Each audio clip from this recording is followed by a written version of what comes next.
Hello, I'm SupaWaluigi and welcome back to SupaConstruction here in the Nintendo World Park. Before we get into the speed build today, we are just going to take a quick look at kind of a major update to the park. For I have added in, can we hear it now? There we go. I've added in music for the various areas of the park. So we use these speakers and they are playing, well, specifically in the entrance area, they are playing a main plaza mix. So what I've done is, using Audacity, I have taken a few tracks and just put them together one after the other. So with the plaza area here at the entrance, I've basically just used the Nintendo Land theme. And we also have the evening theme and the night theme after that. And it just cycles through those as the game goes along. But that is not all, for as you can hear over here in the Mushroom Kingdom, might be a bit quiet, you can hear the, well, main theme for Super Mario Brothers. It's an orchestrated version, and yeah, we cycle through with music for Mushroom Kingdom as well. So we've got the main theme, Super Mario World theme, and the credits theme to 3D World. I put that one in just because I enjoy that one and like listening to that one anyway. And I will be putting all the music used in the park in a playlist so you can listen to them whenever you like. And for Baby Park, we have the Baby Park music. It does get quite repetitive, but it also does speed up, so that's for that. And over at Princess Peach's Castle we have... Oh, can we hear it? Oh, where is a good place to hear it? There we go. Just the castle theme from the Mario and Luigi games. Where else do we need to go? So yes, that's what we have for the Mushroom Kingdom area in terms of music just now. If we head back over to... Oh, it's a bit laggy because it's night time. If we head over here to Flight of the Loftwings, we have a piece of music from Skyward Sword. I think it's just the Loftwing theme. And we have Ballad of the Goddess after that as well. I do have a theme for Clocktown in general, but for some reason it isn't working, so I will try and fix that so we can hear that across Clocktown as well. But yes, that is what we have in terms of music so far. And that adds another element of interactivity from you guys. You guys can now suggest what pieces of music for what rides or areas you'd like to hear in the park, and you can put that alongside comments and suggestions for more rides, ride names, scenery, and park area ideas as well. Anyway, on with the speed build. Yes, on with the speed build indeed. As you can probably tell from my voice, the nasally tones of it, between since recording the live recording there for the talking about the music, I am now ill. So I'm going to sound a little bit different. But I really wanted to get this this part done because it's I think it's quite important. Also, another little kind of mistake, because I think this video is going to be full of them, is that I only started recording this part before actually starting the ride build. So it's already been going on for a little bit, but never mind. We are building the Donkey Kong Country Minecart Carnage roller coaster. It's a bit of a retread from the Nintendo Land Park, but I feel it is quite an important roller coaster to be built, and yeah, it looks quite good in the end. So it's mainly an underground roller coaster, so on the actual ride itself, it's not particularly interesting since you are just riding around on the inside of a mountain. So there isn't too much scenery to actually go around in the ride. But we do get a lot of jungle foliage outside by the station anyway. So basically the main feature of this minecart ride is that, well, the carts themselves, when they go around corners, they tilt just a little bit. So it feels like you're getting thrown out of your seats. Well, not too much, otherwise you'd be too dangerous for a ride like that to be made. But so yeah, that's one of the main features, and also since it's kind of like is technically called a wild mouse ride, but you get these minecarts instead as for the trains. So yeah, when they go around corners, they tilt out quite a lot, and you get these very steep drops as well. And we are just building the outside of it to get around into the station. A lot of this will change actually, because through testing I discovered that it's completely unrideable, so did change it quite a bit. I was just watching the minecart go around on the test run of the roller coaster, and part of another function of the roller coaster is towards the top of the chain lifts. You get to be on a piece of track that's just outside in the Bowser's Castle area. So once that's all built up, we'll probably take another ride of this roller coaster, although we'll probably do the same for all of them actually. So we can see just how the rides interlink with different areas. And we are just testing the roller coaster again there. As you can see, if they will just come up in a moment. Yeah, the statistics are way too high in terms of intensity, and not very good in terms of enjoyment. So we are just changing it up on the inside again. And as you saw earlier, we'll see a bit of it, a little bit more actually. The terrain editing on for this roller coaster was incredibly annoying. I think I officially actually hate the terrain controls now with what is in Rollercoaster Tycoon 3. So I would like to try and keep it to a minimum, but I know it's kind of an integral part to the theme park building aspect anyway. So that's it's not great. As you can see, there are quite a few holes in and around the roller coaster, even when there shouldn't really be. I don't know why there's that one hole on the left there, but never mind about that. The main problem with the roller coaster is that there are no brakes, so and there's no option to build any brakes. So basically, I have to try and slow down the carts themselves by making them go back uphill after some steep drops, and trying to extend the track so that it runs out of energy, I suppose, to try and slow it down a little bit more. But I think this is the final look of the roller coaster itself. We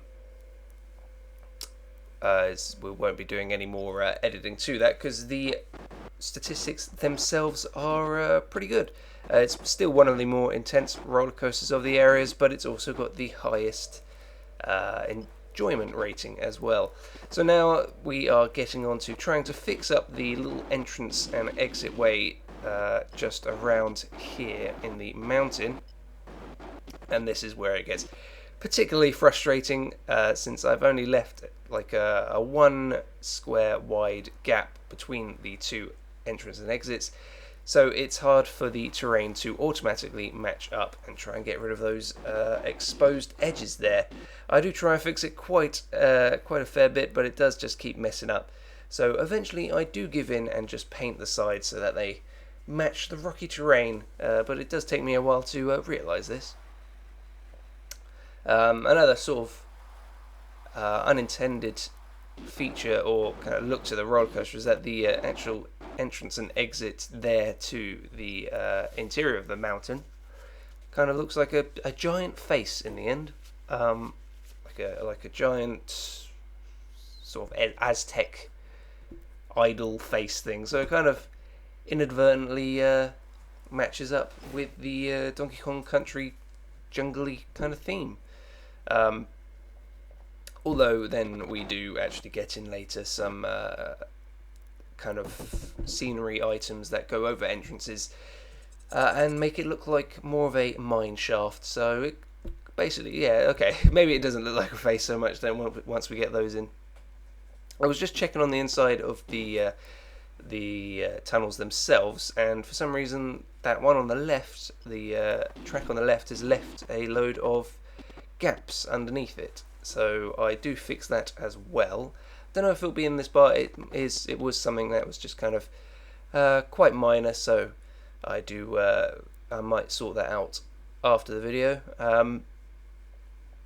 So we're just fixing up some more of the terrain, it being incredibly annoying, since it's strange when it wants to snap onto neighbouring edges. It doesn't want to do that particularly much. So there, I just gave up.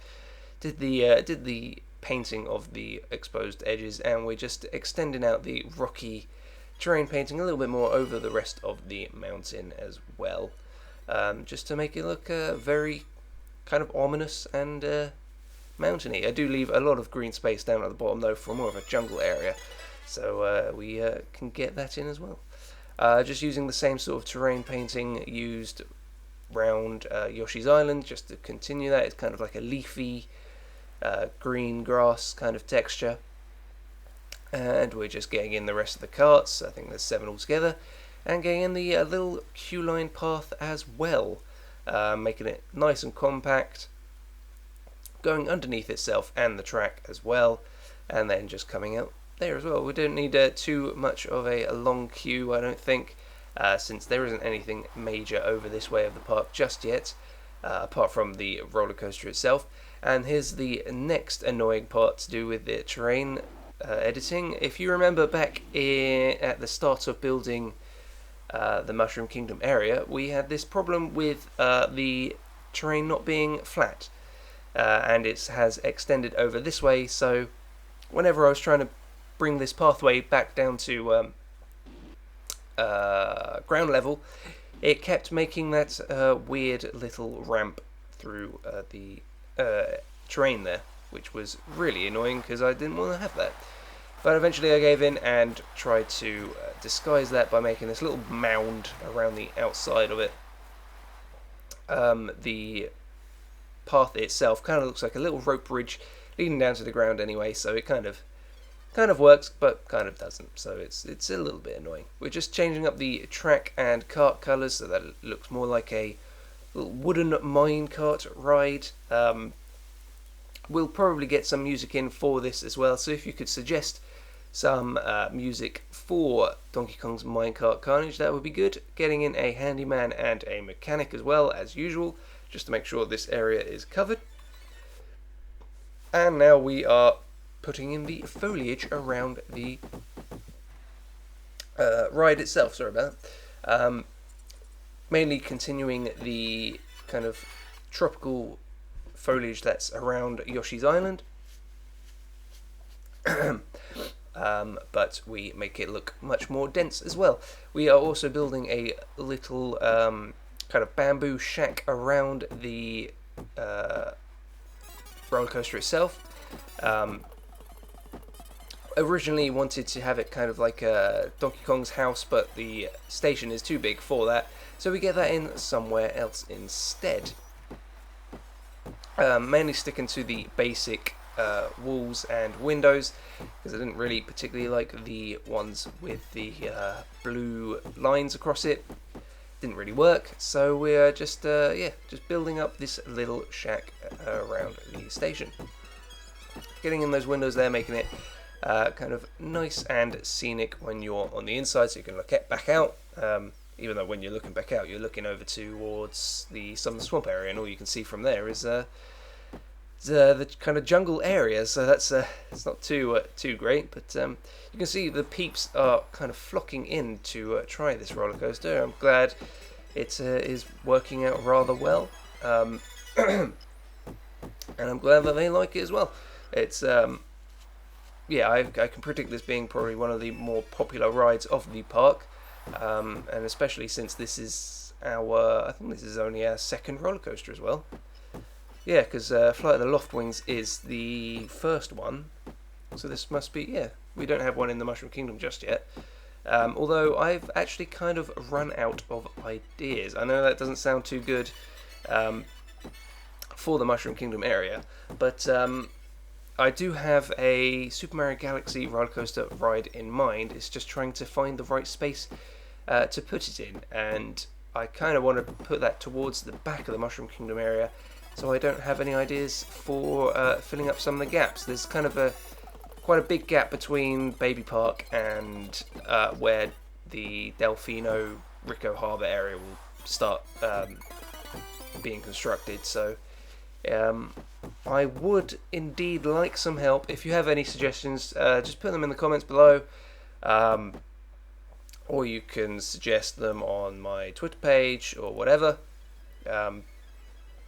Some help would be good, and it would be nice to get some more interactivity from you guys. And now we are just building the little Donkey Kong shack just outside the start of the roller coaster. It's kind of square rather than circular, but there weren't any circular pieces to use with the bamboo stuff, which was fairly annoying, but it still looks alright in the end anyway. So you could imagine on the track itself, or in real life, when you first exit the station, you'd be greeted by someone like I don't know, Donkey Kong and Diddy Kong in their house, and then sort of the interactive adventure would start there, and then you go on the whole ride on the inside of the mountain. Probably you'd see other animatronics on the inside and other such stuff like that. Probably even like the mole train from Country Returns, and that could be like chasing you at some points and other stuff like that. But that's just a thinking about how it would look in real life. So we're just getting in some more of the foliage around the ride itself, making it look really dense and jungly and lush. Mainly getting in these different types of palm trees, some tall mangroves and other trees like that. Getting in some of the smaller bushes around as well, just to give it some variation, and it further makes it look nice and dense as well. But you can see how it's sort of beginning to look as the finished roller coaster there. Just kind of, it helps with the foliage like that to separate off different areas. So, I mean, if that stuff wasn't there, then you'd see the Yoshi's Island area from the start of the track. I mean, you can from the chain lift up into the mountain, but that's kind of more of an overview area anyway. So we're just slowing down the video here, taking a quick look over the finished roller coaster itself, how far it extends to. But yeah, that is Donkey Kong's Minecart Carnage. Yeah, I think it looks pretty good. Tell me what you think in the comments below. Bye!